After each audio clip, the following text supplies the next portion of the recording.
NEET வினத்தால் கசிவை கண்டித்தும் ஒன்றிய கல்வி அமைச்சர் தர்மேந்திர பிரதான் பதவி விலக வலியுறுத்தியும் தமிழ்நாட்டில் பல்வேறு பகுதிகளில் காங்கிரஸ் கட்சியினர் ஆர்ப்பாட்டத்தில் ஈடுபட்டனர்.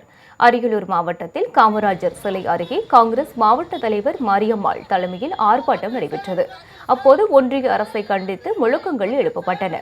இதில் காங்கிரஸ் மாநில துணைத் தலைவர் ராஜேந்திரன் கலந்து கொண்டு உயர்கல்வி நுழைவுத் தேர்வில் ஒன்றிய அரசு செயல்படும் முறை குறித்து சிறப்பு உரையாற்றினார். மேலும் ஒன்றிய கல்வி அமைச்சகத்தின் முறைகேடுகள் தொடர்பான வீடியோ காட்சிகள் ஒளிபரப்பப்பட்டன.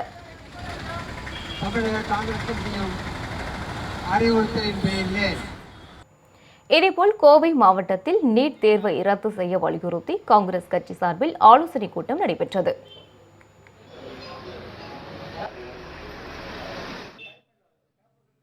சிபிஎஸ்இ மாணவர்களுக்கு மட்டும் ஆதாயமாக இருக்கிறது. ஏனென்றால் நம் தமிழக பாடத்திட்டங்களை எடுத்து செய்பவர்களுக்கு ஆதாயம் இல்லை. ஏனென்றால் அவர்கள் ஏழை எளிய மக்கள்.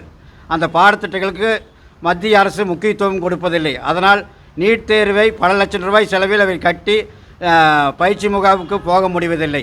ஆதலால் நீட் தேர்வை முழுமையாக ரத்து செய்ய வேண்டும் என கோவை தெற்கு மாவட்ட காங்கிரஸ் கமிட்டி சார்பாக கேட்டுக்கொள்கிறேன்.